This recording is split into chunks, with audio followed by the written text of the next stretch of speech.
পয়গম্বর সুলাইমান আলাইহিস সালাম তার উম্মতকে বলে, তুমি আমার কাছে কি চাও? বলে, পয়গম্বর, আপনার কথা তো জিনেরা শোনে, আপনি আমাকে একটা কাজ করেন, জিনদেরকে অর্ডার দেন, জিনেরা যাতে আমাকে 7 সমুদ্রের ওই পারে নিয়ে ফেলে দিয়ে আসে। সে ভেবেছিল যদি জিনেরা তাকে 7 সমুদ্রের ওই পারে নিয়ে আসে, ফেলে দিয়ে আসে মরুভূমির মধ্যে, মনে হয় মালাকুল মউত সেখানে যাইতে দেরি করবে। বুঝেন নাই? মনে হয় মালাকুল মউত সেখানে যাবে না। পয়গম্বর জিনদেরকে অর্ডার দিলে, যাও আমার এই উম্মতকে সমুদ্রের ওই পারে নিয়ে ফেলে দিয়ে আসো। জিনেরা তার 2 হাত ধরে সমুদ্রের ওই পারে, 7 সমুদ্রের ওই পারে তাকে মরুভূমির একটা বালুকাময় একটা মরুভূমির মধ্যে ফেলে দিয়ে আসলেন। সেইখানে পয়গম্বর সুলাইমান আলাইহিস সালামের উম্মত আল্লাহ তাআলার ইবাদত করতেছে। হঠাৎ করে মালাকুল মউত তার সামনে যায় হাজির হয়ে গেছে। এবার পয়গম্বরের উম্মত বলে, আপনার ভয়েই তো 7 সমুদ্র পাড়ি দিয়া পয়গম্বর আমাকে মরুভূমির মধ্যে পাঠাইলো, আপনি এখানেও আমার সামনে আসতেন। মালাকুল মউত ডাক দিয়া বলে, শোনো, আমি যখন তোমার কাছে ফার্স্ট মুহূর্তে আসছিলাম তখনও তোমার মৃত্যুর সময় হয় নাই। কি হয় নাই? তখন তোমার মৃত্যুর সময় হয় নাই। আর আল্লাহ তাআলা তোমার মৃত্যুর জায়গাটা ওখানে নির্ধারণ করে নাই। আল্লাহ তোমার মৃত্যুর জায়গা নির্ধারণ করে রাখছে 7 সমুদ্রের এই পারে। এই কারণে ওমা আরদি বিআইয়ারদিন তামুত, তোমার যেখানে মৃত্যু হবে সেখানেই আল্লাহ তাআলা তোমাকে নিয়ে আসছে। ঠিক কিনা বলেন? এই মরুভূমির মধ্যেই তোমার নির্জন জায়গায় মৃত্যু হবে। আল্লাহ রাব্বুল আলামিন কোরআনুল কারীমের মধ্যে সে কথাই বলেন, এ দুনিয়ার মানুষ, তোমরা কি ভেবেছো আমি আল্লাহ তোমাদেরকে দুনিয়াতে এমনি এমনি সৃষ্টি করেছি? আল্লাহ তাআলা বলে, না না না, আফা হাসিবতুম আন্নামা খলাকনাকুম আবাসা ওয়া আন্নাকুম ইলাইনা লা তুরজাউন। আল হিজবান অর্থ ধারণা করা, উপলব্ধি করা। আল্লাহ তাআলা বলে, দুনিয়ার মানুষ, আমি আল্লাহ তোমাদেরকে দুনিয়াতে পাঠাইছি একমাত্র আমার ইবাদত করার জন্য। ঠিক কিনা বলেন? ইবাদত করতে হবে কার? আর জোরে বলুন, কার? আল্লাহ তাআলা বলে, হে দুনিয়ার মানুষ, আমি আল্লাহ তোমাদেরকে দুনিয়াতে পাঠাইছি আমার ইবাদত করার জন্য। যদি আমার ইবাদত তোমরা না করো, আন্নাকুম ইলাইনা লা তুরজাউন, আমার কাছে তোমাদেরকে ফিরে আসতে হবে, আমার কাছে তোমাদেরকে প্রত্যাবর্তন করতে হবে। কেউ দুনিয়াতে থাকতে পারবা না। আমার আল্লাহ তাআলার সামনে তোমাদের সকলকে আত্মসমর্পণ করতে হবে। আল্লাহ তাআলা বলে, যখন আমার সামনে আত্মসমর্পণ করবা, তখন আমি আল্লাহ তোমাদেরকে হারে হারে কড়ায় গন্ডায় বুঝায় দিব। দুনিয়াতে আমার সাথে নাফরমানি করছিলা, আমি তোমাদেরকে দুনিয়াতে ছাড় দিছি, হাসরের ময়দানে আমি আল্লাহ তোমাদেরকে ছেড়ে দিব না। ছাড়বে? হাসরের ময়দানে আল্লাহ ছাড়বে না। আল্লাহ তাআলা প্রত্যেকটা মানুষের থেকে হিসাব নিবে, কড়ায় গন্ডায় হিসাব নিবে। ও মুসলমান, এই দুনিয়া ছেড়ে তো আমাদেরকে চলেই যেতে হবে। একবারও আমরা চিন্তা করলাম না যেই কবরে আমরা থাকব, ওই কবর এমন একটা ঘর, প্রতিদিন কবর আমাদেরকে ডাকে, ইয়া আইয়ুহাল ইনসান, এ দুনিয়ার মানুষ, আনা কবরুল ওয়াহিদা, আমি কবর হলাম একাকিত্বের ঘর। কবর আমাদেরকে প্রত্যেক দিন ডাকে, ইয়া আইয়ুহাল ইনসান, এ দুনিয়ার মানুষ, আনা কবরুল গুরফা, আমি কবর অন্ধকার ঘর, আমি কবর অন্ধকার ঘর, বাতি ছাড়া এসো না।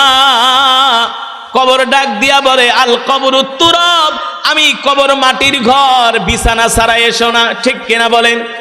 তাহলে বলতে পারেন, হুজুর, কবর যে একাকিত্বের ঘর, ওই কবরে আমরা কোথায় পাবো সাথী, কোথায় পাবো বন্ধু?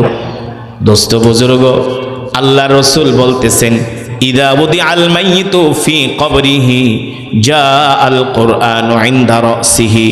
আল্লাহর নবী বলেন, এই দুনিয়ার জমিনে যারা আল্লাহর কোরআনকে মহব্বত করে, আল্লাহর কোরআনকে ভালোবাসে, একটু আগে আমি আপনাদেরকে যেই কোরআন তেলাওয়াত করে শুনাইলাম, শুনছেন তো? শুনেছেন?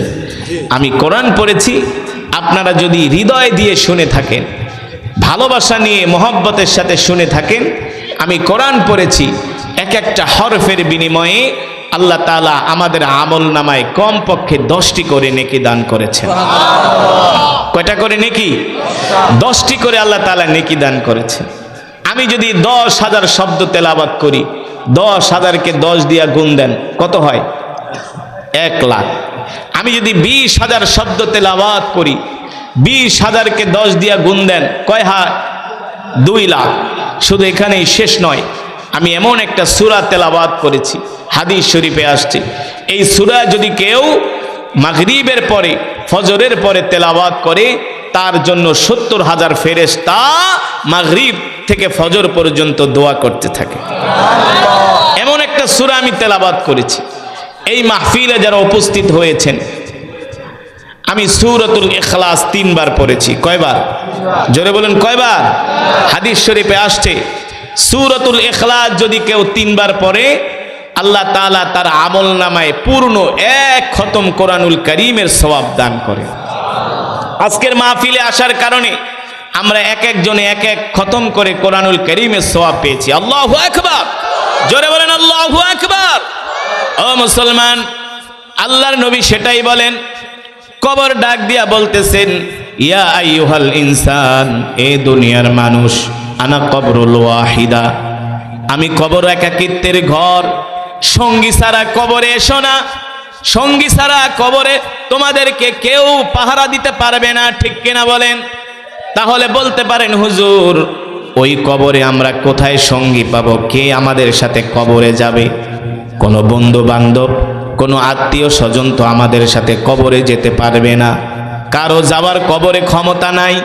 কিন্তু আল্লাহর নবী বলতেছেন, ইদা উদিআল মাইয়িতু ফি কবরিহি জাআল কুরআনু ইনদা রাসিহি। একটু আগে আমি আপনাদের সামনে যে কোরআন তেলাওয়াত করলাম, এই কোরআনকে যদি আপনারা ভালোবাসেন, এই কোরআন অনুযায়ী যদি আপনারা আপনাদের জীবনটাকে সাজান, এই কোরআন অনুযায়ী যদি আমরা আমাদের জিন্দেগিকে পরিচালনা করি, এই কোরআনের মধ্যে যেটা করতে বলা হয়েছে ওই নির্দেশগুলো যদি আমরা মানি, আর যেটা করতে নিষেধ করা হয়েছে তা থেকে যদি আমরা বিরত থাকি, ইয়া আইয়ুহাল্লাযীনা আমানু দুখুলু ফিস-সিলমি কাফা। আল্লাহ তাআলা কোরআনুল কারীমের মধ্যে বলেন, দুনিয়ার মানুষ তোমরা ইসলামটাকে পরিপূর্ণভাবে মানো, ঠিক কিনা বলেন? ইসলাম অর্ধেক মানবা না, এটা হতে পারে না। ইসলামকে তোমরা পরিপূর্ণভাবে মানবা। ওয়ালা তাত্তাবিউ খুতুওয়াতিশ শাইতান, তোমরা শয়তানকে অনুসরণ করো না, তোমরা আদর্শ গ্রহণ করবা মুহাম্মদ সাল্লাল্লাহু আলাইহি সাল্লামের, ঠিক কিনা বলেন? আল্লাহর নবী বলেন, তাদের জন্য সুসংবাদ হলো, ইযা উদিআল মাইয়িতু ফি কবরিহি জাআল কুরআনু ইনদা রাসিহি।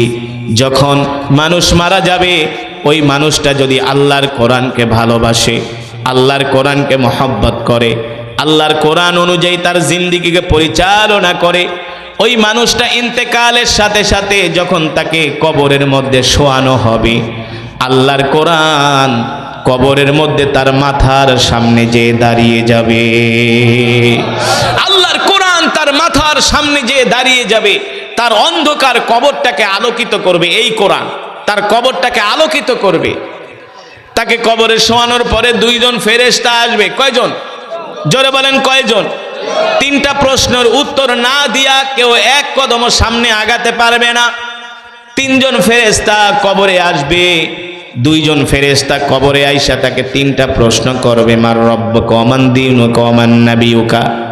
3টা প্রশ্ন উত্তর না দিয়া কেউ ওই কবরের মধ্যে থাকতে পারবে না, শান্তিতে থাকতে পারবে না। যে 3টা প্রশ্নের উত্তর দিতে পারবে, কবরটা তার জন্য জান্নাতের বাগান হয়ে যাবে। আর যে এই 3টা প্রশ্নের উত্তর দিতে পারবে না, কবরের মধ্যে তার আযাব শুরু হয়ে যাবে, ঠিক কিনা বলে? এই কবর এমন একটা ঘর, এত ভয়াবহ এই কবর, এত ভয়াবহ এই কবর। সেই কবর নিয়ে আমাদের কোনো চিন্তা নাই, সেই কবর নিয়ে আমাদের কোনো টেনশন নাই, সেই কবর নিয়ে আমরা ভাবি না। অথচ আমাদের আম্মাজান খাদিজাতুল কুবরা রাদিয়াল্লাহু তাআলা আনহা, আল্লাহর নবীর সাথে যখন আম্মাজান খাদিজার বিবাহ হয়, আম্মাজান 40 মণ স্বর্ণ আল্লাহ রসুলের হাতে উঠায় দিছেন। সেই সব স্বর্ণগুলো আল্লাহর রাস্তায় আল্লাহর নবী দান করে দিয়েছেন। সুবহানাল্লাহ বলেন। আল্লাহর নবী একদিন বাড়িতে আসলেন, এসে দেখেন আম্মা জান খাদিজা ঘরের দরজায় দাঁড়ায় আছেন। গভীর রজনীতে আল্লাহর নবী ঘরে আসলেন, আয়েশা ঘরের দরজায় নক করলেন, ইফতাহিল বাব। একবার নক করার সাথে সাথে আম্মা জান ঘরের দরজা খুলে দিলেন। হঠাৎ করে আল্লাহর নবীর চোখ চলে গেল আম্মা জানের পরিধেয় বস্ত্রের দিকে, কাপড়ের দিকে। আল্লাহর নবী তাকায় দেখেন আম্মা জান যে কাপড় পরা, ওই কাপড়ের মধ্যে এমনভাবে তালি দেওয়া হয়েছে, শিলি দেওয়া হয়েছে, ওই কাপড়ে আর কোনো শিলি দেওয়ার জায়গা নাই। ওই কাপড় এমনভাবে ছিঁড়ে গেছে, তালি দেওয়া হয়েছে, ওই কাপড়ে আর শিলি দেওয়ার জায়গা নাই। আল্লাহর নবী ডাক দিয়া বললেন, খাদিজা তোমার কাপড় ছিঁড়ে গেছে, তুমি আমাকে কেন বলো নাই? আম্মা জান ডাক দিয়া বলো, গো আল্লাহর নবী, আমি জানি আপনার পকেটে পয়সা নাই, আমি আপনাকে কাপড় আনতে বললে আপনি কাপড় কিনে দিতে পারবেন না। আমি চাই না আমার প্রাণের স্বামী কষ্ট পাক। আল্লাহু আকবার। আম্মা জান বলো, গো আল্লাহর নবী, আমি দুনিয়াতে আপনার কাছে কিছু চাই না, তবে তিনটা জিনিস আমি আপনার কাছে এখন চাইবো, আমাকে দিবেন কি না? কয়টা জিনিস? জোরে বলেন, কয়টা? আল্লাহর নবী ডাক দিয়া বলে, খাদিজা আমার কাছে কি চাইবা বলো। আম্মা জান বলে, শোনেন, আমি যখন ইন্তেকাল করব, আপনার গায়ের জুব্বা মোবারক দিয়া আমার কাফনের কাপড় বানায় আমাকে দাফন দিয়া দিবেন। বুঝুন নাই? আল্লাহর নবীর জুব্বা মোবারক দিয়া আম্মা জান বলে, আপনার জুব্বা দিয়ে আমাকে কাফনের কাপড় পরায়া দাফন দিবেন। আল্লাহর নবী বললেন, ঠিক আছে। 2 নম্বরে কি চাও? আম্মা জান বললেন, ওগো আল্লাহর নবী, আমি যখন ইন্তেকাল করব, আমাকে যেই কবরের মধ্যে রাখবেন, ওই কবরটা খনন করার পরে আপনি কবরের চতুর্পাশে আপনি হাঁটবেন, আপনার পা মোবারক ওই কবরের মাটিতে লাগাবেন, আপনি কবরের চতুর্পাশে হাঁটবেন। আল্লাহ নবী বললেন, ঠিক আছে। 3 নম্বরে কি চাও? আম্মা জান বলে, ওগো আল্লাহর নবী, আমি যখন ইন্তেকাল করব, আমাকে কবর দিয়ে আপনি সাথে সাথে বাড়িতে চলে আসবেন না, কিছুক্ষণ আমার কবরের সামনে দাঁড়ায় থাকবেন। আল্লাহর নবী বললেন, ঠিক আছে। এবার আল্লাহর নবী প্রশ্ন করলেন, খাদিজা, 1 নম্বরে আমি যদি আমার জুব্বা মোবারক দিয়া কাফনের কাপড় পরায় যদি তোমাকে আমি দাফন দেই, এতে তোমার কি উপকার হবে? আম্মা জান খাদিজা বলে, ওগো প্রাণের স্বামী, আমি যদি জাহান্নামী হয়ে যাই, তাহলে জাহান্নামের আগুনের এত বড় সাহস নাই, আল্লাহর নবীর জুব্বা মোবারকে জাহান্নামের আগুন লাগবে। আম্মা জান কনফার্ম জান্নাতি, তারপরও কবরকে কত ভয় করতেন। আর আমরা কবরের পাশ দিয়া যাই বিড়ি টানতে টানতে, হ্যাঁ, কবরের সামনে দিয়া যায় বিড়ি খাইতে খাইতে, কবরের সামনে দিয়ে, এই বসো, এই বসো, এত ওঠাউঠি করে কেন? উচ্ছৃঙ্খলের মতো। কে ওঠাউঠি করবেন না, তাহলে বয়ান শেষ করে দিব। আপনি উঠে যাচ্ছেন, 10 জনের সামনে দিয়ে 10 জন বয়ান শুনতেছে, তাদের মনোযোগ নষ্ট হচ্ছে, দিয়ে দিব। হ্যাঁ, যেটা বলছিলাম, আমরা কবরের সামনে দিয়ে অনেক মুসলমান গান গাইতে গাইতে যায়, বিড়ি টানতে টানতে যায়, ঠিক কিনা বলেন? অথচ আপনি কবরের পাশ দিয়ে যাইতেছেন, একবারও চিন্তা করলেন না এই কবরে তো আপনাকেও যেতে হবে।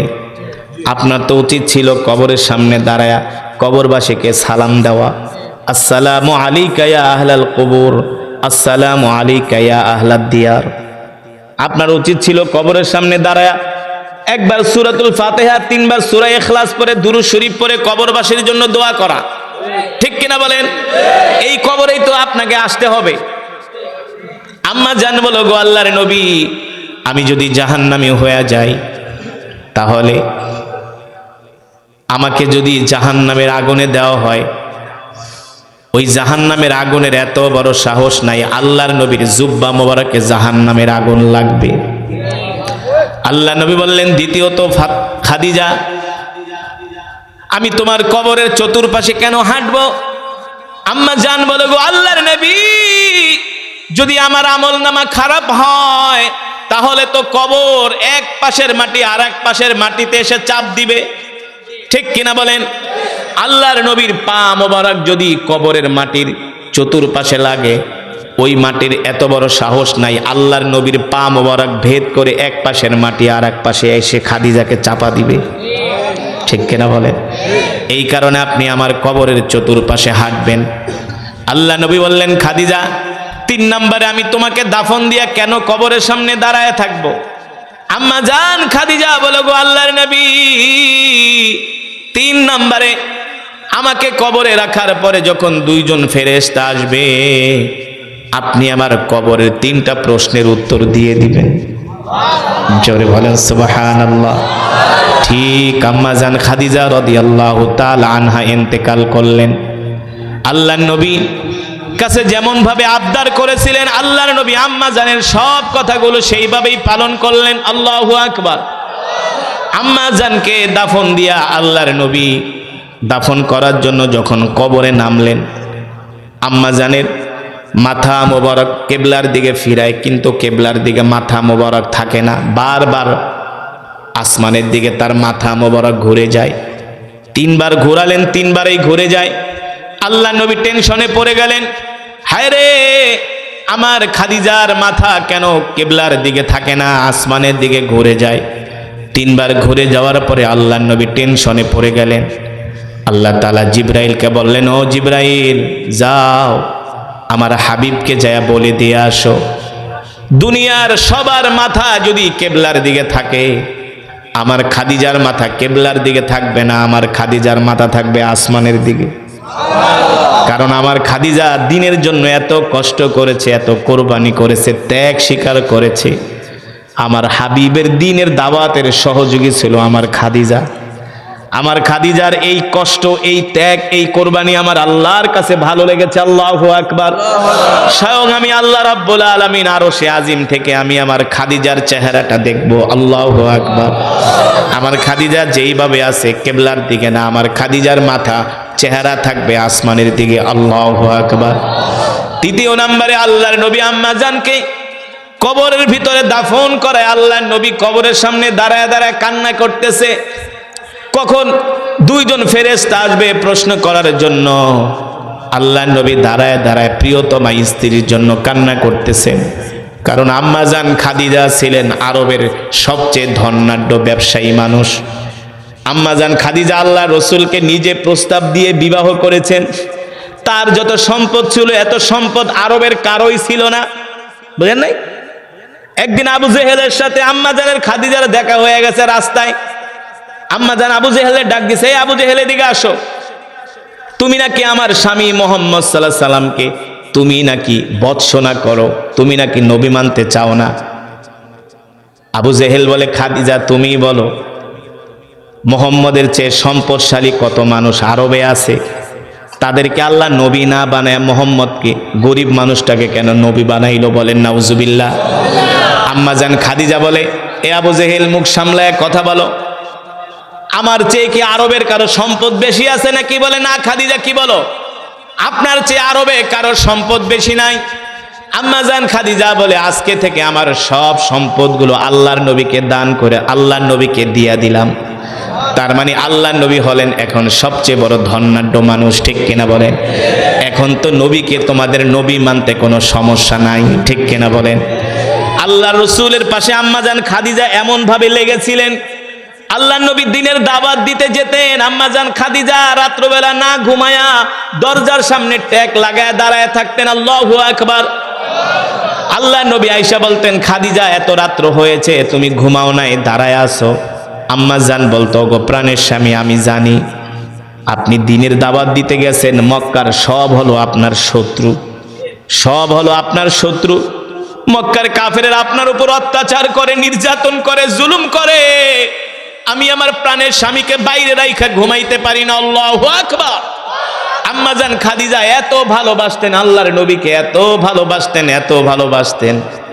আম্মা জানের ইন্তেকালের পরে আল্লাহর নবী আম্মা জানের খাদিজার বান্ধবীদের ঘরে হাদিয়া পাঠাইতেন। কেন পাঠাইতেন? আম্মা জানকে আল্লাহর নবী অনেক ভালোবাসতেন।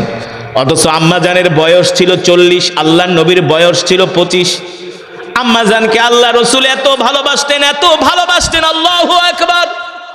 সেই প্রিয়তমা স্ত্রীকে কবর দিয়ে আল্লাহর নবী কবরের সামনে দাঁড়ায় দাঁড়ায় মাসুম বাচ্চার মতো ঢুকরে ঢুকরে কান্না করতেছে। আজকে থেকে আল্লাহর নবী একা হয়ে গেছে। এখন আর আল্লাহর নবীর পাশে চাচা আবু তালিবও নাই, আম্মাজান খাদিজাও নাই। কে আল্লাহর নবীর পাশে থাকবে? কে নবীকে দেখবে? কে নবীর খাবার রান্না করে দিবে? মক্কার কাফেররা কষ্ট দিলে কার কাছে এসে দুঃখের কথা বলবে? আল্লাহর নবীর এখন তো আর কেউ রইল না। নবীজি কান্না করতেছে।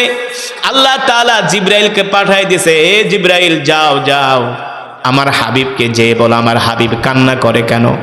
জিবরাইল আইসা বলো, গো আল্লাহর নবী আপনি কান্না করেন কেন? আল্লাহর নবী ডাক দিয়ে বলে, জিবরাইল আমার খাদিজা বলেছে আমার খাদিজাকে কবরে শোয়ানোর পরে তার 3টা প্রশ্নের উত্তর আমাকে দিয়ে দিতে, এই জন্য আমি দাঁড়ায় আছি। জিবরাইল ডাক দিয়া বলো, গো আল্লাহর নবী আপনার প্রিয়তমা স্ত্রী খাদিজার 3টা প্রশ্নের জবাব আপনার দিতে হবে না, স্বয়ং আল্লাহ নিজেই তার প্রশ্নের জবাব দিয়ে দিয়েছে। আল্লাহু আকবার। মুসলমান, যেই আম্মাজানের জন্য জান্নাত ছিল কনফার্ম, কোনো সন্দেহ নাই, সেই আম্মাজান কবরের ভয়ে ভীত সন্ত্রস্ত ছিল, ঠিক কিনা বলেন? আমি যদি প্রশ্ন করি আজকে কয়জন মানুষ এই মাহফিলে, কয়জনে আজকে দিনে কবরের কথা স্মরণ করছেন? 100 জনের ভিতরে 10 জনও পাওয়া যাবে না। তবে আমি আলহামদুলিল্লাহ কম হইল 10 বার স্মরণ করছি। মাহফিলে আসতে আসতেও গাড়ির মধ্যে বৈশা বৈশা স্মরণ করছি।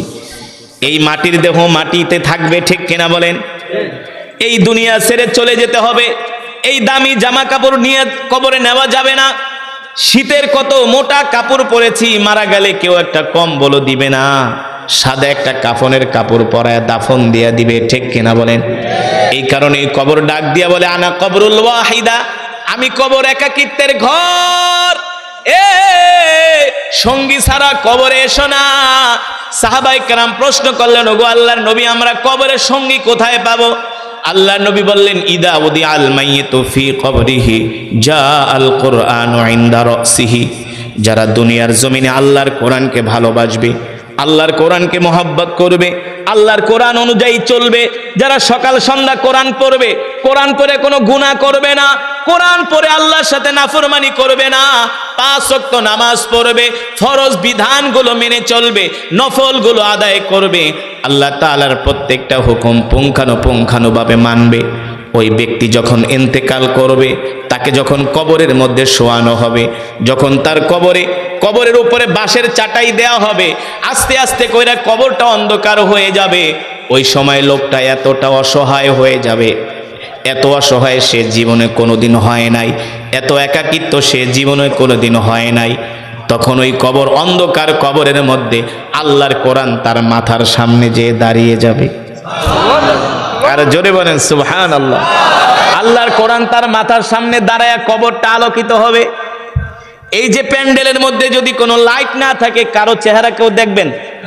লাইট এখন যদি বিদ্যুৎ চলে যায়, কারো চেহারা কেউ দেখবেন না। বিদ্যুৎ আসলে আবার সবাইকে দেখা যাবে, ঠিক কিনা বলেন? অন্ধকার কবর অন্ধকার হয়ে গেছে।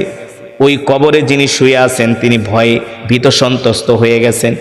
সাথে সাথে আল্লাহর কোরআন তার মাথার সামনে যায় দাঁড়ায় যাবে, তার কবরটাকে আলোকিত করবে। তখন তিনি একটু সাহস পাবে, তার ভয় লাগবে না। এই 1 সপ্তাহ আগে আমেরিকার একদল বিজ্ঞানী গবেষণা করে বের করেছে, মানুষ মারা গেলেই কিন্তু একেবারে মরে যায় না, মারা যাওয়ার পরেও সে কবরে জীবিত থাকে। কারণ জীবিত কেন থাকে? আল্লাহ নবী বলছেন 3টা প্রশ্নের উত্তর না দিয়া মানুষ 1 কদম আগাতে পারবে না, ঠিক কিনা বলেন? তা আপনি যদি মরার পর একবারে মইরাই যান, তাইলে আপনি প্রশ্নের উত্তর কিভাবে দিবেন? তারপরে আপনি মরার পরও মরবেন না, কবরে আপনার রুহটা আবার দেওয়া হবে, ঠিক কিনা বলেন?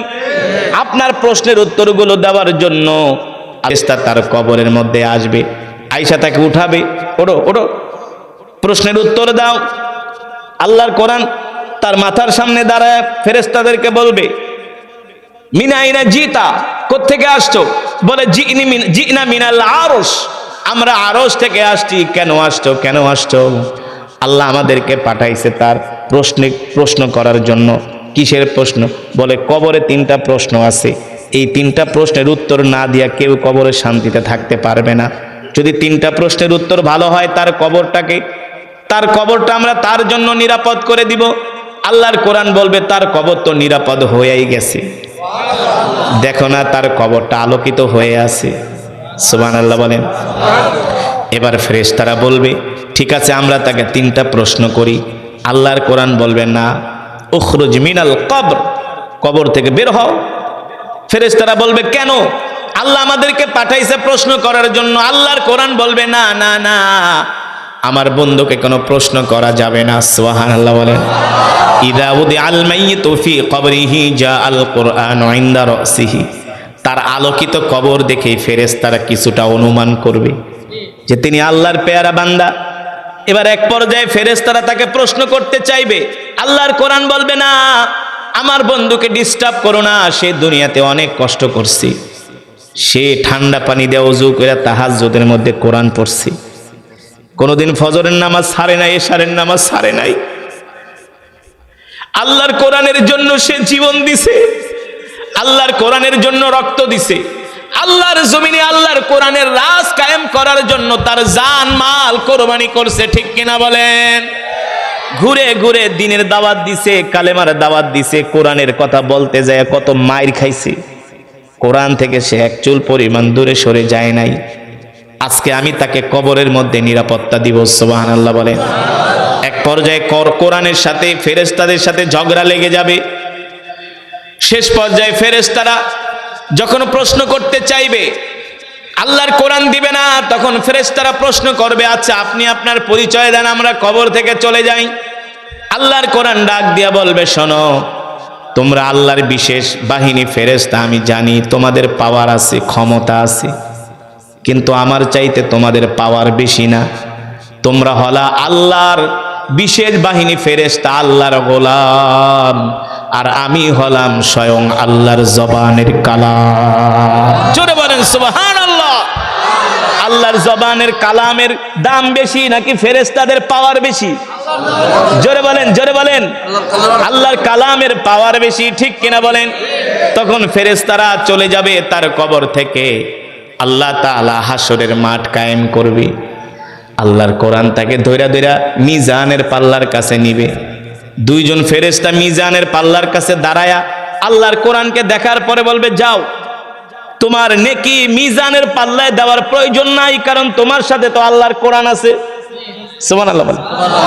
আবার যাবে জাহান্নামের গেটের কাছে, ফেরেশতারা বলবে তুমি তো জান্নাতি, সোজা পুলসিরাতের কাছে চলে যাও। সুবহানাল্লাহ বলেন। এবার পুলসিরাতের কাছে যায় তিনি ভয় পেয়ে যাবেন, কারণ পুলসিরাত এমন একটা পোল যেখানে 1000-এর মধ্যে 999 জন সিটকে জাহান্নামের আগুনে পড়ে যাবে। আল্লাহর কোরআন বলবে বন্ধু ভয় পেও না, ভয় পেও না, তোমার হাতটা আমার কাছে দাও। বন্ধু ভয় পেও না, ভয় পেও না, তোমার হাতটা আমার কাছে দাও। আল্লাহর নবী বলেন আল্লাহর কোরআন তাকে মুহূর্তের মধ্যে পুলসিরাতের পোল পার করে দিবে। এবার জান্নাতে যাওয়ার জন্য তার আর কোনো বাধা থাকবে না। যখন তিনি জান্নাতে ঢুকবে, দেখবে জান্নাতের কার্পেটটা 1 হাত উঁচা, পাড়া দিবে, তার পাটা ঢেবে যাবে। জান্নাতের দিকে তাকায় দেখবে জান্নাতের গাছগুলো আল্লাহ স্বর্ণ দিয়া বানায় রাখছে, ইটাগুলো আল্লাহ রূপা দিয়া বানায় রাখছে। ইন্নালিল মুত্তাকিনা মাফাজা, আল্লাহ তাআলা বলেন যারা মুমিন তারা সেই দিন সফল হবে। কেমন সফল? হাদাইকা ওয়া আনাবা ওয়া কাওয়াইবা আতরাবা, আল্লাহ তাআলা জান্নাতের মধ্যে জান্নাতীদের জন্য আঙ্গুরের বাগান রেখে দিবে। কিসের বাগান? শুধু আঙ্গুর খাবেন, পারবেন। আর জান্নাতে ঢোকার সাথে হুরেরা আপনাকে ডাকতে থাকবে, অহুরুন আইন কামসালিল লুলুইল মাকনুন। বাবারে বানায় বানায় বলি না, আল্লাহর কোরআন থেকে বলতেছি। হুরদের চেহারা এমন হবে, আল্লাহর নবী বলে হুরদের চেহারা এমন হবে, কোন একটা জান্নাতের হুর যদি দুনিয়ার দিকে তাকায় একটা মুস্কি হাসি দিত, হুরের দাঁতের আলোতে সারা পৃথিবী আলোকিত হয়ে যেত। ওয়া কাওয়াইবা আতরাবা, আল্লাহ তাআলা জান্নাতের মধ্যে যে হুরগুলো দেওয়া হবে এক একজন বান্দাকে 70টা কইরা। কয়টা? কয়টা? অনেকে কইতে পারেন হুজুর 70টা হুর দিয়া কি করুম, খাইমু না মাথায় দিমু? 70টা হুর লাগবে, লাগবে, লাগবে। আল্লাহ তাআলা বলে যারা আমার বান্দা হবে, মুমিন বান্দা, তাদেরকে ন্যূনতম ছোট জান্নাত দেওয়া হবে দুনিয়ার 10 দুনিয়ার সমান। এত বড় বালাখানায় কি একটা স্ত্রীকে হবে নাকি মিয়া? আমাদের ওস্তাদরা যখন এই তাফসীরের ক্লাস করতেন, ওয়াকাওয়াইবা তরাবা, হুজুর এই তাফসীর করতে যায় নিজেই লজ্জা পাইতেন। আমরা প্রশ্ন করতাম, হুজুর বলেন বলেন ওয়াকাওয়াইবা তরাবা অর্থ কি? আল্লাহ তাআলা বলতেছে তোমাদের জন্য আমি স্পিড বক্ষ বিশিষ্ট তরুণী তোমাদের জন্য আমি জান্নাতে রাইখা দিছি। আর দুনিয়াতের গাঞ্জট্টিরা পিছে, দুনিয়ার মেয়েদের পিছনে, ঠিক কিনা বলেন? জান্নাতের হুরদের এমন চেহারা হবে, তাদের চুলগুলো হবে স্বর্ণের কালার। এ গাঞ্জট্টি বাদাইম মারা শুনে রাখ, যারা মেয়েদের পিছনে ঘোরস, কলেজের পিছনে যায় বাদাইম্মার মতো দাঁড়ায় থাকস, মেয়েরা পাত্তা দেয় না, তারপরও মেয়েদের পিছনে ঘোরে, এমন যুবক আছে কে? আছে না? শুইনা রাখো দোস্ত, একটু কষ্ট করো, 70টা করে হুর দেওয়া হবে। আল্লাহ রসুল বলে হুরদের চেহারাগুলো, চোখগুলো এত সুন্দর হবে, ডাগর ডাগর চোখ, চুলগুলো হবে স্বর্ণের কালারের। সুবহানাল্লাহ বলেন। হুরদের শরীর কেমন হবে? আল্লাহর নবী বলেন হুরদের শরীর এত নরম হবে, এত নরম, ডিম ভাঙলে ডিমের হলুদ কুসুমটা হাত দিয়া কখনো ধরছেন নাকি? কেমন নরম, তুলতুলে নরম। হুরদের শরীরগুলো হবে এমন নরম। হুরদের শরীরের হাড্ডির ভিতরে যে মগজগুলো আছে, সেই মগজগুলো পর্যন্ত দেখা যাবে। সুবহানাল্লাহ বলে, আরো জোরে বলেন সুবহানাল্লাহ। ওই আল্লাহ জান্নাতের ভিতরে এত নিয়ামত বানায় রাখছে। এবার ওই জান্নাতি ব্যক্তি জান্নাত দেখা পাগল হয়ে যাবে, এই নিয়ামত আমি পাইছি। এবার আল্লাহর কোরআন বলবে দোস্ত এবার তুমি এইখানে থাকো, এখান থেকে তোমাকে আর কোনোদিন বের করা হবে না। এবার ওই ব্যক্তি ডাক দিয়া বলবে দোস্ত আপনি আপনার পরিচয়টা দেন, আপনাকে না পাইলে তো আমি অনেক বড় বিপদে পড়ে গিয়েছিলাম। এবার আল্লাহর কোরআন বলবে শোনো, তোমার কি মনে আছে নাকি ওই যে লক্ষণ খোলার ওয়াজে গেছিলা, একজন কারি সাহেব কোরআন পড়ছিল, তার কোরআন শুনা তুমি জীবনের সব গুনাহ ছাইরা দিয়া নামাজ ধরছিলা, তারপর থেকে নিয়ত করছো আর কোনোদিন গুনাহ করবা না, ঠিক কিনা বলেন? ওই কোরআন শুনা তোমার চোখ দিয়া পানি চলে আসছিল, তারপর থেকে আর কোনোদিন নামাজ ছেড়ে দাও নাই, কোনোদিন আল্লাহর সাথে নাফরমানি করো নাই, কোনোদিন গুনাহ করো নাই। তোমার কি মনে আছে নাকি শীতের দিনে ঠান্ডা পানি দিয়া ওযু করে তাহাজ্জুদে কোরআন পড়ছিলা? তোমার মনে আছে নাকি? তোমার মনে আছে নাকি সকাল সন্ধ্যা তুমি কোরআন পড়তা, কোরআনের আলোচনা শুনতা, ওই অনুযায়ী তুমি তোমার জীবনটাকে সাজাইতা? বন্ধু দুনিয়াতে তুমি আমাকে ভালোবাসছো, আজকে আমি কোরআন তোমাকে কবরে ভালোবেসেছি। আল্লাহু আকবার, জোরে বলেন আল্লাহু আকবার। কোরআনুল কারীমে এমন একটা সূরা আছে, আল্লাহর নবী বলেন এই সূরা যদি কেউ ফজরের পরে তেলাওয়াত, এশারের পরে তেলাওয়াত করে প্রতিদিন কোন সময়?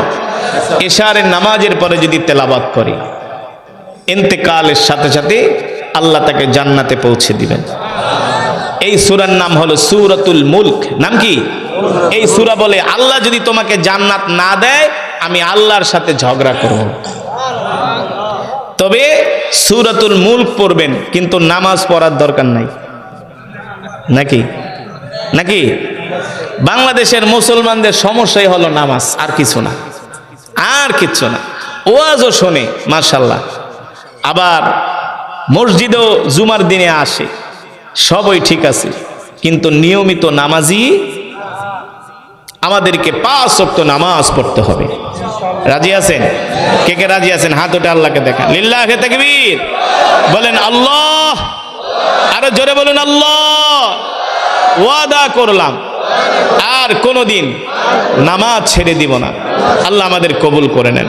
হাত নামান, 5 ওয়াক্ত নামাজ পড়বেন ইনশাআল্লাহ, গুনাহ করবেন না, আদনা থেকে আদনা গুনাহ ছেড়ে দিবেন। আবার আদনা থেকে আদনাকে আমাকে উঠানের মাঝখানে ঘরের আঙিনায় একটা চাদর মুড়ে দিয়ে আমাদেরকে রেখে দেওয়া হবে, ঠিক কিনা বলে?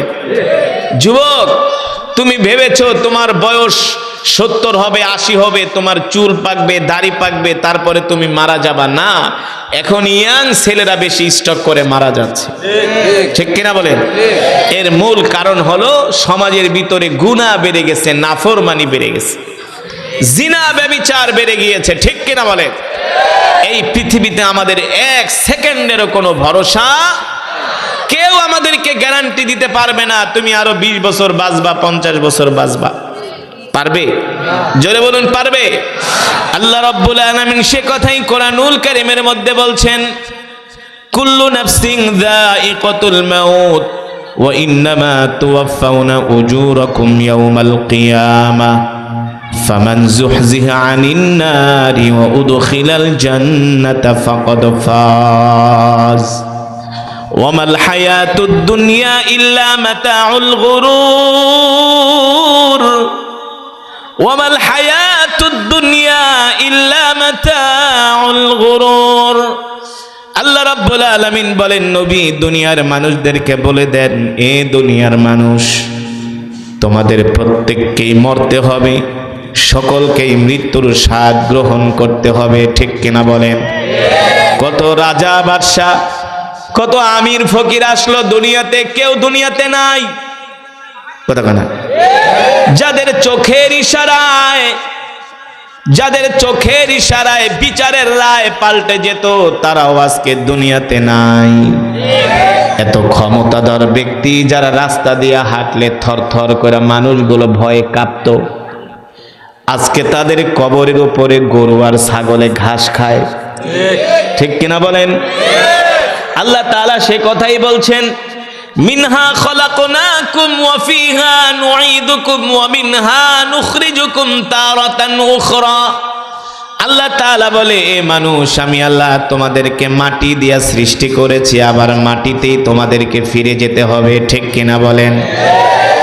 আপনি আমি যে কবরে যাব, ওই কবরে দামি কোনো বিছানা দেওয়া হবে না, শীতের দিনে মারা গেলে দামি কোনো কম্বল দেওয়া হবে না। ঠিক কিনা বলেন? হায়রে, ধনী লোকটা মারা গেছে, তার কবরে একটা কম্বল বিছায়া দেই, তার কবরে একটা জাজিম বিছায়া দেই। না না না, একজন গরিব মানুষ, খেটে খাওয়া মানুষ, যার ঘর নাই বাড়ি নাই, যিনি রাস্তায় থাকেন, তিনি মরে গেলে যতটুকুন কাফনের কাপড় পাবে, যেই কয় টুকরা কাফনের কাপড় পাবে, আপনি যদি 1000 কোটি টাকার মালিক হন, ভিআইপি হন, শিল্পপতি হন, সিআইপি হন, আপনিও তত টুকরা কাফনের কাপড় পাবেন। ঠিক কিনা বলেন? আল্লাহ রাব্বুল আলামিন সে কথাই বলছেন, প্রত্যেককেই তোমাদেরকে মরতে হবে, আমার কাছে ফিরে আসতে হবে। ঠিক কিনা বলেন? আফা হাসিবতুম আন্নামা খলাকনাকুম আবাসা ওয়া আন্নাকুম ইলাইনা লা তুরজাউন। আল্লাহ রাব্বুল আলামিন বলেন, তোমরা কি ধারণা করেছো তোমরা চিরজীবন পৃথিবীতে থাকবা? আল্লাহ রাব্বুল আলামিন বলে, না না না, কারো বয়স আমি আল্লাহ 20 বছর, কারো বছর 50 বছর, কারো বয়স 70 বছর, কারো বয়স আবার মায়ের গর্ভ থেকেই বিদায়। ঠিক কিনা বলেন?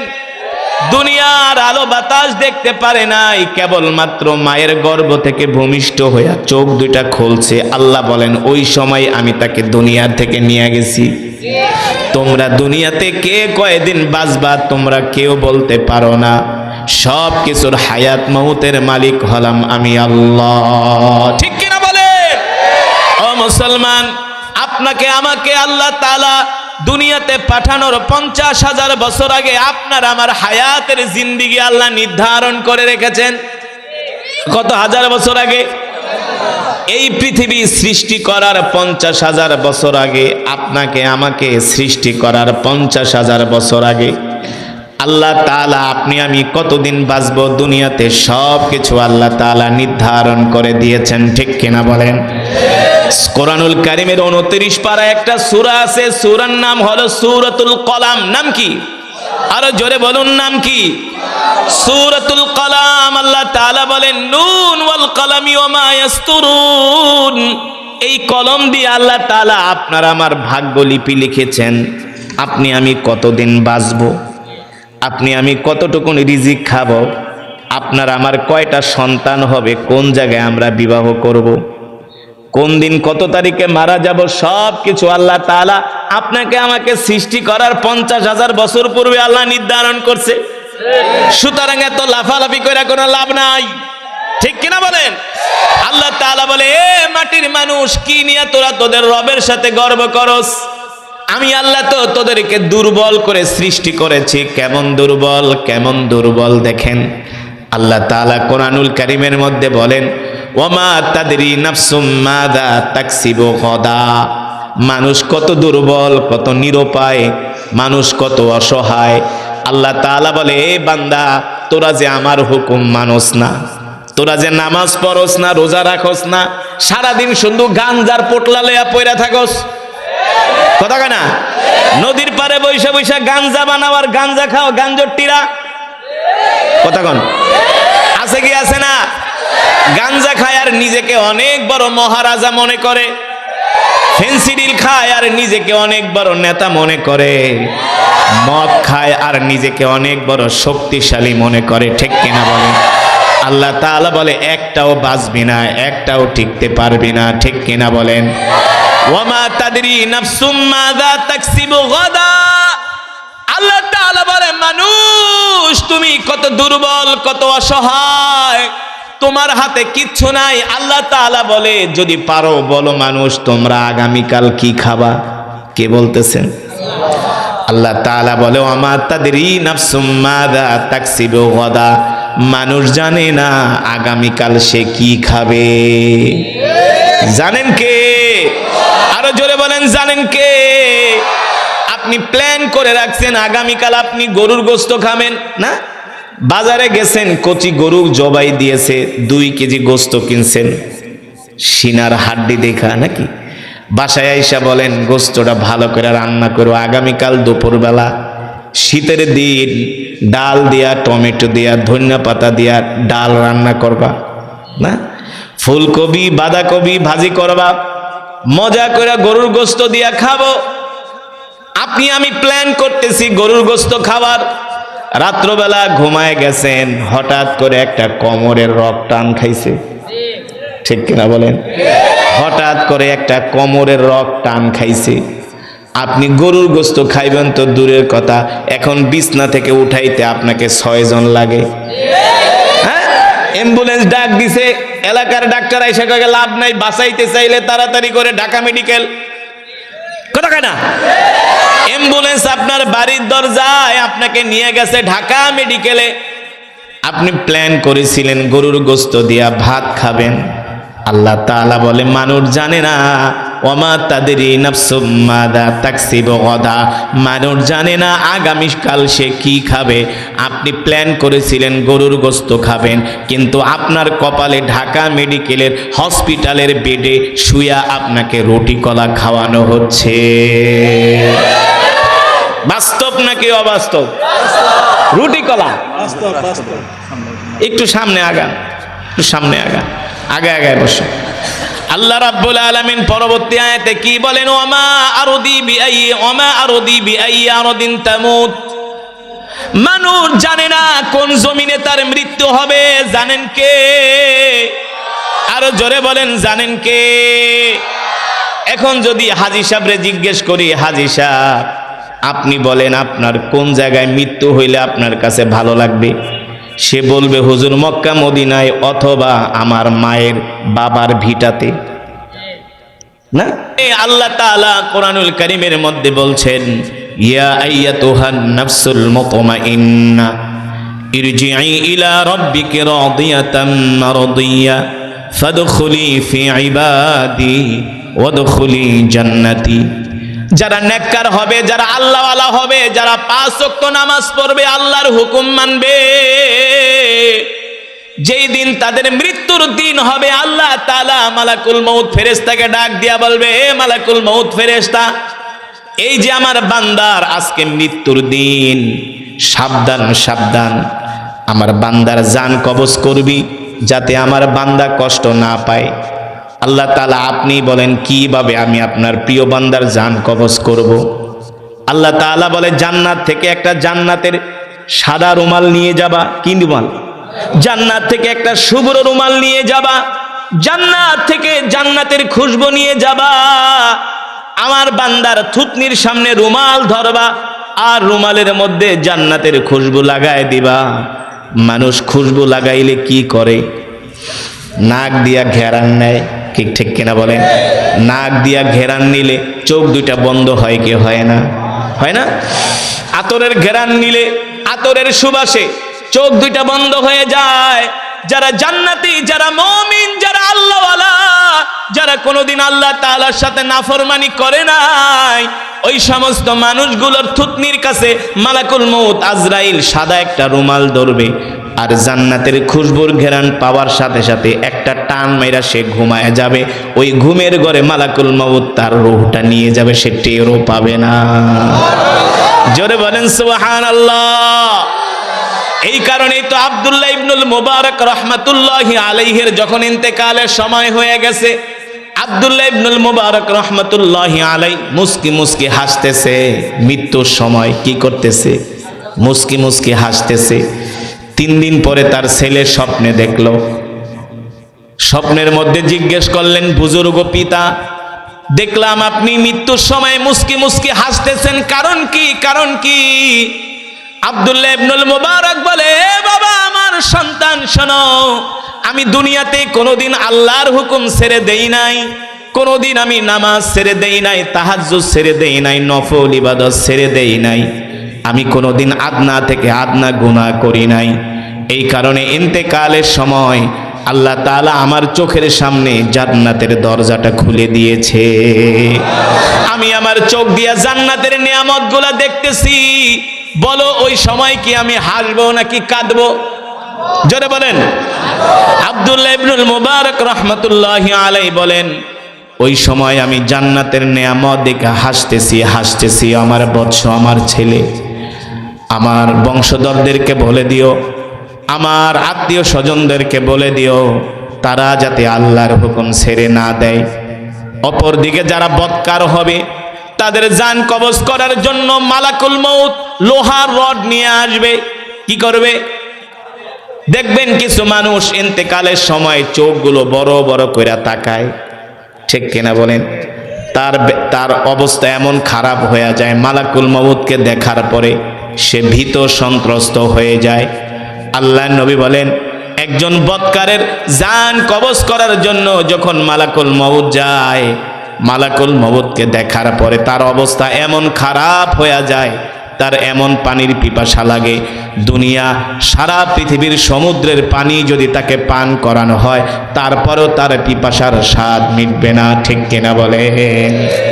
এই কারণে মুসলমান, যেটা বলছিলাম, ওই যে পয়গম্বর সুলাইমান আলাইহিস সালামের একজন উম্মতের মৃত্যু সময় হয়ে গেছে, মালাকুল মউত তার কাছে আসছে জান কবজ করার জন্য।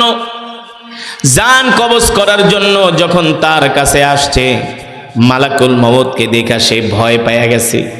মালাকুল মউতের চোখ দেখা ভয় পেয়ে গেছে। মৃত্যুর যন্ত্রণা বুঝতে পেরেছে সে কতটা কঠিন। তিনি দৌড়ায় চলে গেছে পয়গম্বরের কাছে। পয়গম্বর সুলাইমান আলাইহিস সালামকে বলে, পয়গম্বর, ওই যে দেখেন মালাকুল মউত আমার দিকে তাকায় আছে, একটু পরে আমার জান কবজ করবে। মালাকুল মউতের মতিগতি ভালো না, সে আমার জান কবজ করবে। পয়গম্বর বলে, তুমি কি চাও আমার কাছে? বলে, আপনার তো অনেক ক্ষমতা, জিনেরা তো আপনার কথা শোনে।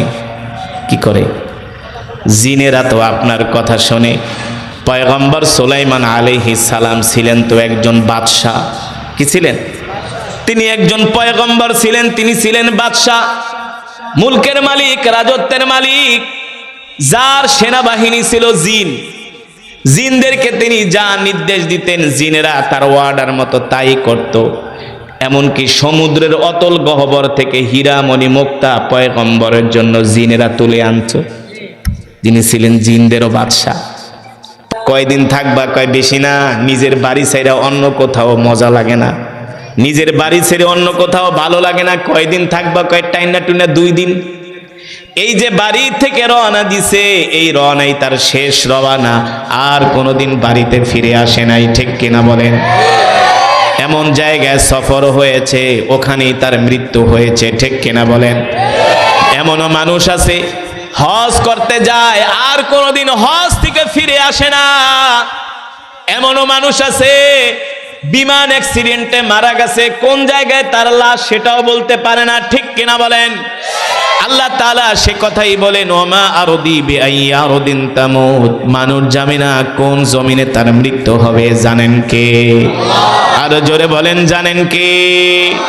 আল্লাহ তাআলা সে কথাই কোরআনুল কারীমের মধ্যে বলছেন, ইদা জা আজালুহুম লা ইস্তাখিরুনা সাআতাও ওয়া লা ইস্তাকদিমুন।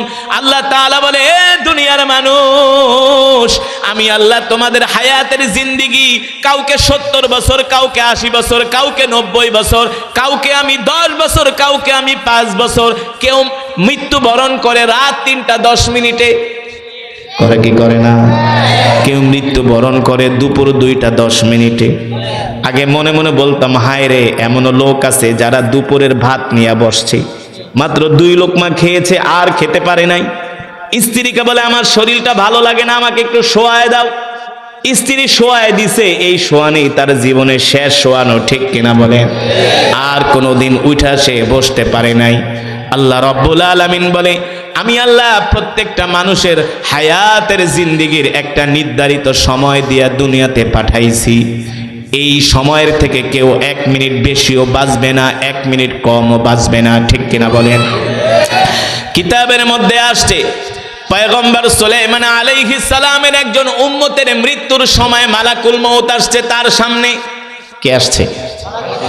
মালাকুল মউত আইছে। হাদিস শরীফে আসছে, মানুষের যখন মৃত্যুর সময় হয়, আল্লাহর নবী বলেন, মানুষের যখন মৃত্যুর সময় হয়ে যায় 40 দিন আগে, কয়দিন আগে? আরো জোরে বলুন, কয়দিন আগে? আল্লাহর নবী বলেন 40 দিন আগে আল্লাহ তাআলার পক্ষ থেকে মালাকুল মউতকে ওই বান্দার কাছে পাঠানো হয়। মালাকুল মউত আইসা বলে যায়, এই শোন, তোর মৃত্যুর বাকি আছে মাত্র আর 40 দিন। কয়দিন? দেখবেন একটা মানুষ মৃত্যুর 40 দিন আগে তার মধ্যে একটা পরিবর্তন চলে আসে। যদি সে আল্লাহওয়ালা হয়, ধার্মিক হয়, তার ইবাদত বন্দিগি আরো বাড়িয়ে দেয়। সন্তানদেরকে ডাক দিয়া বলে, ওই জায়গায় আমাকে কবর দিবা, অমুক ইমাম সাহেবরে দিয়া আমার জানাজা দিবা, ঠিক কিনা বলেন? ওসিয়াত করে যায়, আমার মৃত্যুর পরে বেশি সময় নিবা না, তাড়াতাড়ি করে আমাকে কবর দিয়া দিবা। আরে যারা মুমিন, যারা আল্লাহর প্রিয় বান্দা, যারা মুত্তাকিন, পরহেজগার, যারা জান্নাতি, তাদের জন্য মৃত্যুর দিন হলো বাসরের দিন। যারা মুমিন, যারা মুত্তাকিন, যারা ঈমানদার, মৃত্যু তাদের জন্য কষ্টের দিন নয়, ওই মৃত্যুর দিনটা হলো তাদের জন্য বাসর ঘরের দিন, ঠিক কিনা বলেন? একজন যুবক বিয়ের দিনে যেমন খুশি হয়, বিয়ের পরে তার বাসর হবে, সে কত আনন্দিত, এটা সে ছাড়া কেউ বুঝবে না, ঠিক কিনা বলেন? যে আল্লাহওয়ালা, যে মুমিন, তার কাছে মৃত্যুটা হলো আল্লাহ তাআলার পক্ষ থেকে একটা হাদিয়া, কারণ সে মৃত্যু। বিসমিল্লাহির রহমানির রহিম। কুল্লু নাফসিন যায়িকাতুল মাউত ওয়া ইন্নামা তুওয়াফাউনা উজুরাকুম ইয়াওমাল কিয়ামাহ فمن زحزح عن النار وأدخل الجنة فقد فاز وما الحياة الدنيا إلا متاع الغرور وقال رسول الله صلى الله عليه وسلم أكثر الذكر هذه من لذات الموت أو كما قال النبي عليه الصلاة والسلام فقد قال الله تبارك وتعالى في شان حبيبه ومحبوبه مخبرا وآمرا إن الله وملائكته يصلون على النبي يا أيها الذين آمنوا صلوا عليه وسلموا تسليما محبت نمازের দুরূদ আওয়াজ করে পড়ে দুরূদ ইব্রাহিম আল্লাহুম্মা সাল্লি আলা মুহাম্মাদ পড়েন কিছু লোক একটু সামনে আগায় বসেন, দুরূদ শরীফ পড়ে আর সামনে আগায়। وعلى آل محمد كما صليت على إبراهيم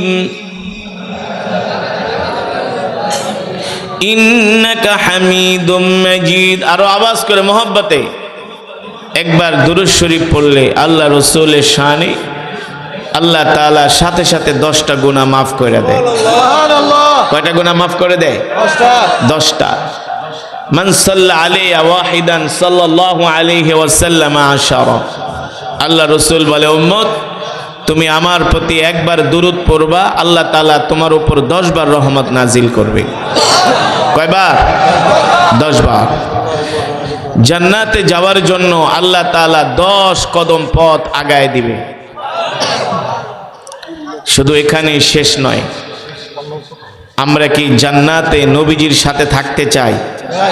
হ্যাঁ, যদি জান্নাতে নবীজির সাথে থাকতে চান, আল্লাহ রাসূল বলে, উম্মত তাহলে বেশি করে আমার নামে দুরূদ পড়ো। সুবহানাল্লাহ বলেন।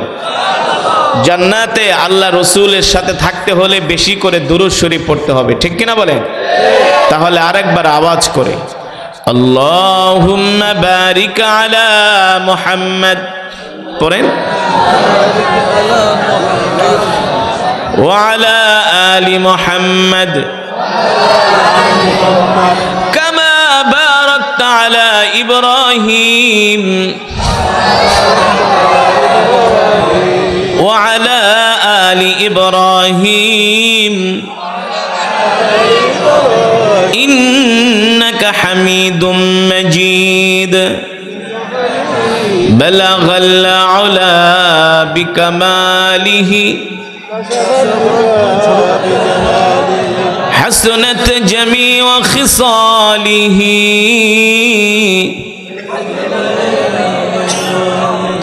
আরবের বুকে মক্কা নগরীতে যেথায় মা আমিনার ঘর, খোদার করুণায় কাউসার হয়ে রহমত ঝরেছে বারংবার।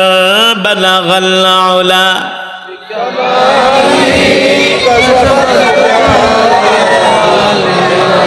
হাসনাত জামিউ খিসালিহি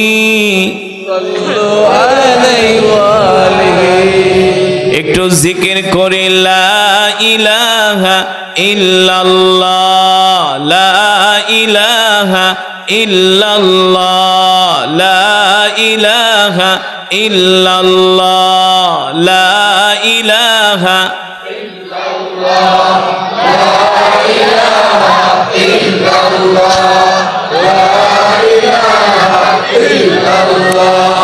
লা ইলাহা ইল্লাল্লাহ, লা ইলাহা ইল্লাল্লাহ, লা ইলাহা ইল্লাল্লাহ, লা ইলাহা ইল্লাল্লাহ, লা ইলাহা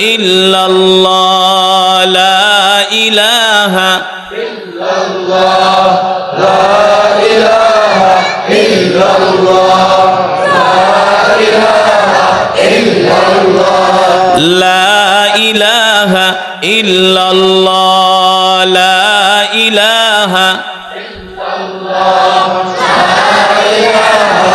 ইল্লাল্লাহ, লা ইলাহা ইল্লাল্লাহ, লা ইলাহা ইল্লাল্লাহ মুহাম্মাদুর রাসূলুল্লাহ। মুহাব্বতের সাথে পড়ি সাল্লাল্লাহু আলাইহি ওয়াসাল্লাম।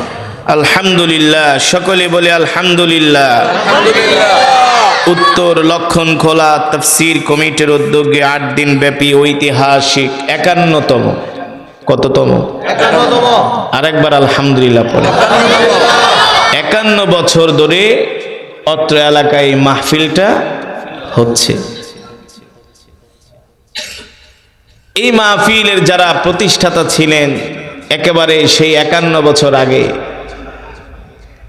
তারা ম্যাক্সিমামে এখন বেঁচে নাই। আছে? না। আছে? না। গত বছর যারা এই মাহফিলে ছিলেন অনেকে এই বছর আমরা যারা আছি, আল্লাহ আল্লাহ, আগামী বছর আমরা কবরে থাকতে পারি, ঠিক কিনা বলে? এক সেকেন্ডের কোনো ভরসা নাই, আছে? এক সেকেন্ডের কোনো ভরসা নাই, এক সেকেন্ডের কোনো গ্যারান্টি নাই। এই বাচ্চারা, এই দুনিয়াতে যত পণ্য বানানো হয়, যত মাল বানানো হয়, যত কিছু আবিষ্কার করা হয়, প্রত্যেকটা মালের, প্রত্যেকটা পণ্যের একটা গ্যারান্টি আছে, আছে কি আছে না? একটা মোবাইল কিনবেন, সেটারও একটা গ্যারান্টি দিয়ে দেয়। একটা গাড়ি কিনবেন, সেটারও একটা গ্যারান্টি আছে, ইঞ্জিনের গ্যারান্টি। একটা বাড়ি বানাবেন, এই বাড়িরও একটা গ্যারান্টি আছে, ইঞ্জিনিয়ার বলে দিবে এই বাড়িটা আপনার 100 বছর টিকবে, ঠিক কিনা বলেন?